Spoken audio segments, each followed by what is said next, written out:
Kamu kalau kepengen jadi perempuan yang berharga, perempuan yang bernilai di mata Allah SWT, karena sejatinya kamu memang berharga di mata Allah, maka syarat mutlak untuk menjadi seorang perempuan berharga adalah berhati bersih. Bersihkan hatimu. Jangan biarkan kebencian kepada siapapun mengotori hatimu. Jangan. Jangan benci sama orang. Jangan benci sama orang. Siapapun orangnya. Jangan dendam sama orang. Siapapun orangnya. Kamu kalau kepengen jadi perempuan mulia, jika ada di hatimu sekarang orang yang belum bisa kamu maafkan kesalahannya, demi nilaimu di mata Allah, demi kemuliaanmu di mata Allah, ibu-ibu, kakak-kakak, adik-adik, saran saya saat ini juga ucapkanlah, ya Allah, saksikanlah saya sudah memaafkan dia. Maafin. Karena nggak ada perempuan bisa jadi mulia di mata Allah kalau hatinya kotor. Hati kotor tuh dengan naruh dendam dalam hati. Seumur hidup gak bakalan saya maafin. Dia berbuat kesalahan kepada saya begini-begini. Kapan bikinnya? 30 tahun yang lalu. Ya Allah. Dan 30 tahun. Dari sejak 30 tahun. Tidak ada satu sholat pun yang terangkat darimu. Sayang teman-teman, sayang. Amal ibadah tuh diterima sama Allah. Salah satu syaratnya kamu harus terbebas dari salah satu dari 3 orang. Katanya Nabi Muhammad, salasatun la turfa salatuhum fawqa ru'usihim shibra. 3 kelompok orang kalau ngerjain sholatnya nggak keangkat di sisi Allah, nggak keangkat di sisi Allah, keangkat aja enggak, gimana mau diterima? Nggak diterima, gimana mau dibales? Gimana mau berpahala? Keangkat aja enggak. Kata Nabi Muhammad, tidak terangkat darinya fawqa ru'usihim shibra, 1 jengkal pun dari atas kepalanya. Sholatnya ketolak.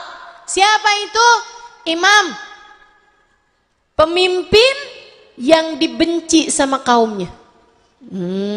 Ya, pemimpin yang dibenci sama kaumnya. Pemimpin tuh apa aja? Semuanya nih. Mau dia jadi camat, mau dia jadi lurah, mau dia jadi bupati, mau dia jadi gubernur gitu kan. Pemimpin satu kaum itu wahum lahu karihun man walla qauman wahum lahu karihun. Seseorang yang memimpin satu komunitas, satu kelompok masyarakat, sedangkan kaumnya benci kepadanya, sholatnya nggak akan keangkat 1 jengkal pun. Maka saran saya teman-teman saudariku sekalian, ini deket lagi nih tahun 2024, nggak usah ada yang nyalon di sini ya. Dah nggak usah nyalon jadi bupati, nggak usah nyalon jadi camat. Itu masalahnya berat tuh. Masalahnya berat, takutnya kalau masyarakat nggak senang kepadamu karena kamu berbuat kezaliman, masyarakat nggak demen kepadamu, sholatmu nggak keangkat 1 jengkal pun. Itu sebab pertama. Sebab keduanya, kayaknya kagak ada yang milih dah. Kayaknya kamu nggak kepilih dah, mendingan nggak usah ya. Resiko akhiratnya jauh lebih berat, lebih aman-aman udah. Jadi rakyat jelata aja udah. Biar kita dihisab dengan apa yang kita lakukan aja, enggak dihisab atas penilaian orang lain kepada kita, insya Allah. Itu satu. Yang kedua, katanya Nabi Muhammad SAW, orang yang sholatnya enggak keangkat 1 jengkal pun dari atas kepalanya adalah imra'atun batat wa zawjuha 'alaiha sakhit, seorang istri yang sedang tidak diridhoi oleh suaminya. Istri kalau nggak lagi diridhoi sama suaminya, itu teman-teman saya sekalian, sholat kayak apapun suaminya nggak ridho, nggak keangkat 1 jengkal pun. Makanya kamu hadir majelis juga kalau nggak diridhoi sama suami percuma gitu. Makanya saran saya nih, kalau yang lagi ada masalah nih sama suami, suaminya lagi nggak ridho, dah buruan dah, mumpung Israel belum datang, mumpung hayat masih dikandung badan, mumpung nyawa masih belum terkeluarkan dari tubuh. Teman-teman saya sekalian, minta ridho sama suamimu, minta ridho sama suamimu. Ya, para suami nih, para istri yang punya suami, minta ridho sama suaminya. Suami kamu ya, bukan suami orang. Yang terakhir kata Nabi Muhammad SAW, yang sholatnya nggak keangkat satu jengkal pun, akhwan mutasariman, dua orang yang sedang bertikai, dua orang yang masih di hatinya terdapat dendam antara satu sama lain. Kamu, di hati kamu masih ada pertikaian sama seseorang dari hamba Allah yang muslim, hamba Allah yang muslimah, itu selama kebencian tersebut, dendam tersebut di dalam hati, sholatmu nggak keangkat di sisi Allah Subhanahu Wa Taala. Maka betapa pentingnya hatimu buat bersih, teman-teman sekalian. Bersihin hati, bersihin hati, bersihin hati. Habisnya gimana ya Ustazah? Yang dia kerjain tuh nyakitin banget sama hati saya Ustazah. Jadi saya nggak bisa gitu, nggak rela gitu mau maafin dia begitu aja. Gimana caranya? Biar saya ini bisa lega maafin dia. Ini saya kasih tahu teman-teman. Sebenarnya kalau kamu beriman, kamu tahu dong bahwa tidak ada sesuatu terjadi kecuali dengan izin Allah. Apapun yang terjadi tuh dia nyakitin kamu apa segala macam, ujung-ujungnya sumbernya, ketetapannya, takdirnya dari Allah Subhanahu wa Ta'ala. Dan Allah selalu punya takdir baik dalam setiap apapun yang dia takdirkan kepadamu, terutamanya adalah untuk menghilangkan kesombonganmu. Kalau semua orang memuliakanmu, bagaimana kamu bisa belajar tawadhu?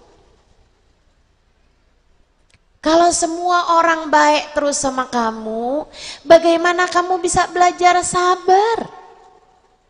Kalau semua orang cinta semua sama kamu, mengeluk-elukan kamu, memuliakan kamu, sangat mungkin hatimu untuk terkena kesombongan, merasa diri adalah orang mulia, padahal belum tentu, kan begitu?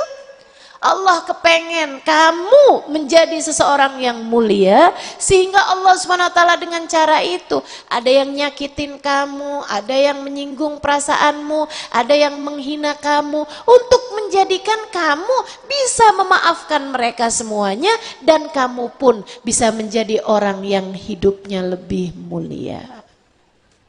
Tenang aja Bu, kalau bicara disakitin sama orang, Nabi Muhammad juga disakitin sama orang. Kalau bicara dikata-katain sama orang, Nabi Muhammad juga dikatain sama orang. Kalau bicara tidak diperlakukan dengan benar oleh orang, ibu-ibu sekalian, Nabi Muhammad Bu, dibunuh, mau dibunuh, diusir, kan begitu? Dikatain gila. Kita sih enggak sampai segitu. Padahal kita enggak sebaik Nabi Muhammad tentu saja. Nabi Muhammad paling baik aja ada yang gituin kok, apalagi kita. Wajar banget lah. Ada orang enggak suka sama kita, wajar. Ada orang yang ngata-ngatain kita, wajar. Betul enggak? Saya inget tuh sama ucapan salah satu guru saya, Syekh Umar Al-Khatib. Beliau bilang, kalau Nabi Muhammad tuh tawadhu beneran. Nabi Muhammad tuh tawadhu beneran. Nabi Muhammad dikata-katain orang dan beliau tetap senyum, tetap sabar, tuh tawadhu. Nabi Muhammad memang tawadhu beneran. Para wali-walinya Allah tuh dikata-katain orang tawadhu beneran. Tapi kalau kita nih dikata-katain orang, kemudian kita diam gitu kan, kita ini belum tentu tawadhu, bisa jadi tahu diri, karena bisa jadi kata-kataan orang buat kita itu benar, betul nggak? kamu memang dasar kurang ngajar. Tunggu dulu, kurang ngajar. Kayak emang bener dah. Betul gak? Kurang ngajar gak nih kita nih? Kadang-kadang emang kurang ngajar kita. Kurang pelajaran, kurang terdidik. Kan begitu? Makanya ada salah satu ulama, teman-teman saya sekalian, dikatain gini nih. Maaf ya, anjing loh. Ulama nih, dikatain begitu sama orang. Dia bilang kayak begini, makasih ya atas pujiannya. Kata orang tersebut, apaan pujian? Saya lagi ngatain kok. Kata ulama tersebut, saya dengarnya pujian kok. Kenapa kok bisa pujian? Dia bilang saya kepengen banget bisa jadi kayak anjing buat tuannya. Dia bilang gak ada binatang lebih nyenengin buat tuannya daripada anjing. Saya juga kepengen bisa jadi kayak anjing, nyenengin buat tuan saya, Allah Subhanahu wa Ta'ala. Andai saya bisa seperti anjing yang bisa membuat ridhonya tuannya. Allahumma ja'alna kama, ya Allah jadikanlah saya seperti anjing. Teman-teman saya sekalian, luar biasa banget nih. Nah, hati bersih itu kayak begitu. Hati bersih itu kayak begitu. Masya Allah, Masya Allah. Nih ya, bener banget loh. Nilai kita nih paling banyak nih urusannya sama hati nih. Hati bersih tuh bakalan jadi orang mulia. Ini cerita terakhir nih. Karena memang ini adalah syarat terakhir. Kamu pengen jadi mulia, pengen jadi berharga, ya ini dia syaratnya. 1, iman. 2, ilmu. 3, taat, amal soleh ya. Lalu ngerjain ketaatan, perintah apa aja sama Allah yang taat. Kemudian yang terakhir nih bersihnya hati. Ini asli teman-teman sekalian, ini bersihnya hati ini paling signifikan dalam urusan menjadikan kita berharga atau enggak berharga, karena memang hati adalah pusat pandangan Allah Subhanahu wa Ta'ala kepada kita. Ini cerita terakhir saya nih. Saya diceritain belum lama, beberapa bulan yang lalu, sama ada salah satu guru saya yang datang kemari, namanya Hubabah Syarifah Al-Haddar, Abdul Muhammad bin Abdul Al-Haddar. Beliau dari kota Sewun, beberapa bulan yang lalu datang ke Indonesia. Kita doakan mudah-mudahan beliau panjang umur, sehat, afiat, taatillah, sehingga bisa datang-datang lagi ke negeri kita insya Allah. Ya, ada seorang perempuan teman-teman. Salah satu gurunya Hubabah Syarifah ini. Cerita sama saya nih Bapak Syarifah nih, ya Allah Halimah, kalau aja masih hidup saya kenalin kamu dah sama beliau, katanya gitu.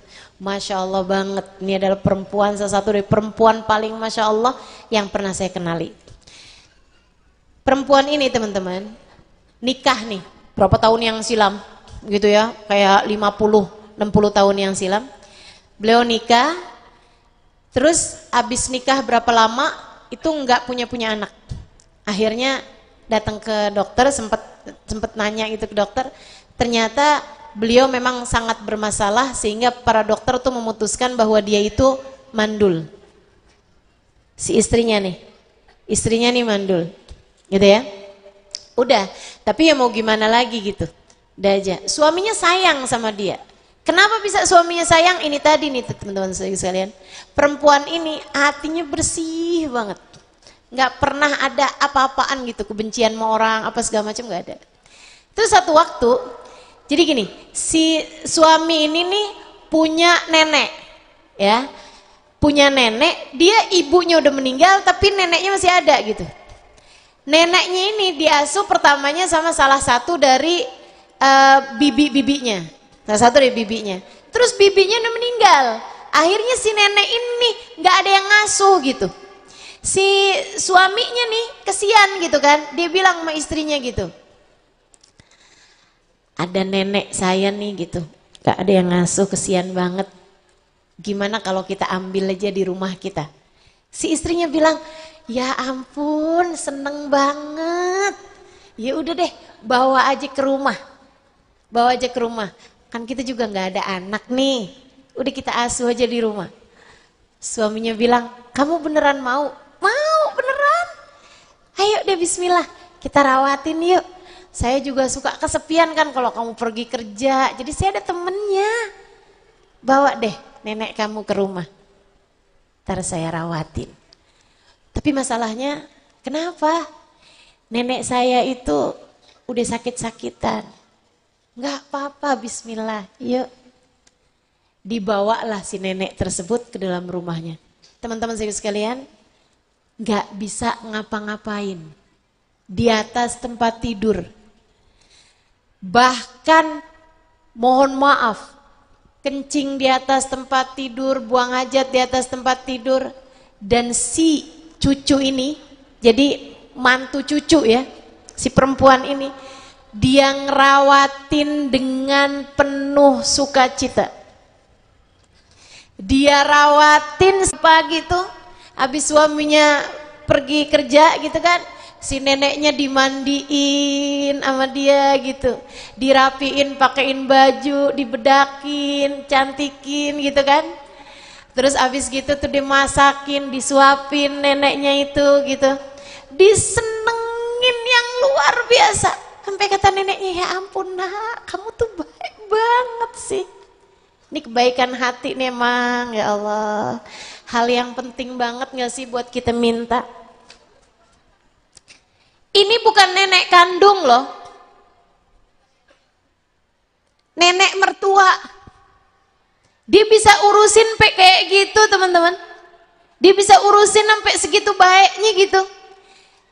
Terus tuh kalau neneknya itu kenapa-napa gitu kan, pipis misalnya, dia istinjain, diurusin sama dia dengan sebagus-bagusnya.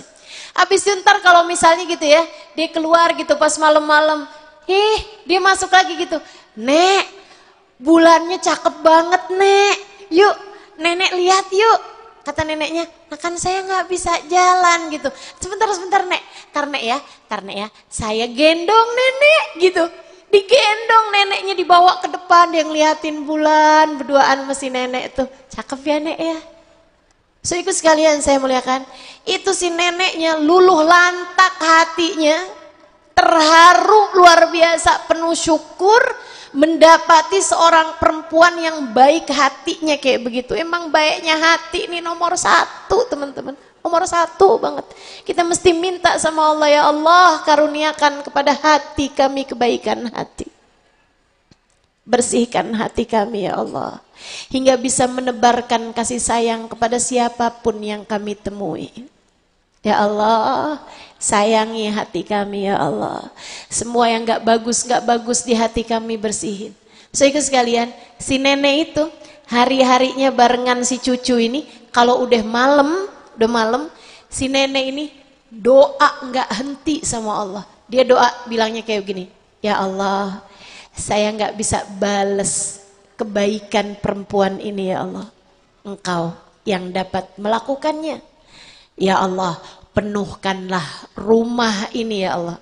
Penuhkanlah rumahnya dengan harta dan dengan keturunan. Dengan anak-anak dan dengan harta ya Allah. Dia doa terus kayak gitu.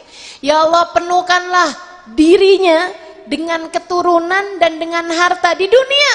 Dan dengan keridhoanmu serta surga di akhiratmu ya Allah. Doa terus nenek itu tiap malam. Teman-teman saya sekalian, sampai beberapa tahun kemudian nenek itu meninggal. Si perempuan ini, nenek itu meninggal, nangisnya kejernya luar biasa. Sedih, nggak punya teman, sedih banget, dia terluka banget gitu hatinya. Emang sedih, dia sayang banget sama si nenek itu.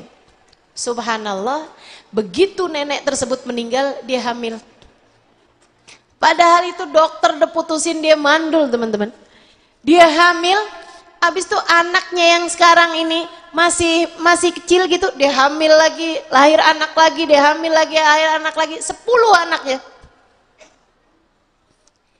Itu 10-10-nya anak, Masya Allah semuanya, nyenengin hati semuanya. Dan dia kemudian suaminya juga usahanya tambah bagus, sampai jadi kaya raya. Hubabah Syarifah itu yang cerita, ya Allah Halimah, emang bener-bener kebaikan hati itu emang luar biasa banget. Modal buat kita bisa jadi hidup bahagia, modal buat kita hidupnya bisa jadi berharga. Dia bilang, saya kalau datang ke rumah guru saya ini, ke rumah perempuan berkah ini nih, dia bilang sekarang waktu zaman saya muda itu perempuan ini adalah perempuan yang udah umur gitu kan, udah umur 70-an tahun. Itu rumahnya rame banget, ada anak, ada cucu gitu, rame banget rumahnya. Emang bener-bener doanya perempuan tua nenek tadi ini emang bener-bener terlaksana. Betul-betul banyak banget anak-anaknya, cucu-cucunya, dan dia hidup bahagia, seneng banget gitu. Dia bilang, dan dia kaya raya sampai dengan tamu tuh sama dia kalau pulang dibawain emas. Dari kayanya, dia kaya dan dermawan teman-teman. Orang kalau hatinya baik, kaya ya dermawan. Kan begitu tuh. Orang kalau hatinya baik yang dipikirin ngasih aja. Jadi saya tuh yang jadi murid malu kalau datang ke rumahnya pulang-pulang tuh bawa emas, bawa makanan enak-enak, bawa apaan aja tuh. Dia bilang Masya Allah, Masya Allah. Sehingga sekalian yang saya muliakan, harta banyak, keturunan banyak, semuanya didapat karena doa yang indah dari seorang perempuan solehah yang dia memperlakukannya dengan hati yang bersih. Yuk belajar yuk, belajar punya hati bersih. Ini kalau 4 syarat ini nih ada semuanya sama kita nih, nggak salah, nggak bukan, pokoknya udah pasti. Pasti kamu akan menjadi seorang perempuan yang berharga di mata Allah. Dan kalau kamu jadi seorang perempuan berharga di mata Allah, saudariku sekalian yang saya muliakan, tiap rasa hatimu bernilai di mata Allah. Tiap ibadahmu bernilai di mata Allah. Dan kamu akan dibahagiakan Allah sebahagia-bahagianya. Kamu kalau bernilai di mata Allah, pasti Allah akan jadikan dirimu bernilai di mata suamimu. Sehingga suamimu tak akan pernah sampai hati menyakitimu.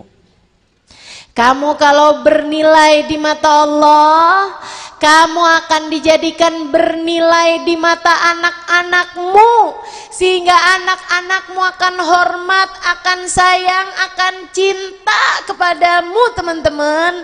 Gak usah kamu marahin, gak usah kamu ajarin, gak usah sering-sering kamu ingetin, aku adalah ibumu, surgamu ada di bawah telapak kakiku. Gak usah pakai kayak gitu-gitu. Gak usah pakai kayak gitu-gitu. Anakmu akan dengan sendirinya hormat, sayang, cinta padamu. Kalau kamu berharga di mata Allah. Kalau kamu berharga di mata Allah, kamu akan berharga di mata hamba-hamba ciptaan Allah SWT. Makhluk Allah SWT. Kalau kamu berharga di mata Allah, Allah akan jadikan kamu berharga di hadapan malaikat Israel saat nanti mencabut nyawamu. Kalau kamu berharga di mata Allah, Allah akan jadikan kamu berharga di hadapan malaikat Mungkar Nakir ketika nanti akan datang ke kuburmu untuk bertanya. Kalau kamu berharga di mata Allah, kamu akan hidup mulia di padang mahsyar, kamu akan hidup mulia di alam barzah, kamu akan hidup mulia dimanapun saja kamu berada. Kalau kamu berharga di mata Allah, di hidupmu ini, di sisa hidupmu yang tersisa, kamu berharga di mata Allah, kamu akan berharga di akhirat nanti. Kamu akan berada di belakang bendera Nabi Muhammad. Kamu berharga di akhirat nanti, kamu akan dinilai Allah dengan surga. Dan kamu akan berkumpul dengan orang-orang mulia yang berharga di mata Allah. Kamu akan bisa memandang wajah Sayyidah Fatimah Zahra. Kamu akan bisa memandang wajah Sayyidah Khadijatul Kubra. Kamu akan bisa memandang wajah perempuan solehah berilmu Sayyidah Aisyah Ridha. Kamu akan bisa berkumpul dengan orang-orang soleh-solehah kelak di akhirat nanti teman-teman. Hidup ini adalah perjalanan, dan dibandingkan dengan akhirat ia adalah perjalanan yang singkat. Ad-dunya sa'ah faj'alha ta'ah.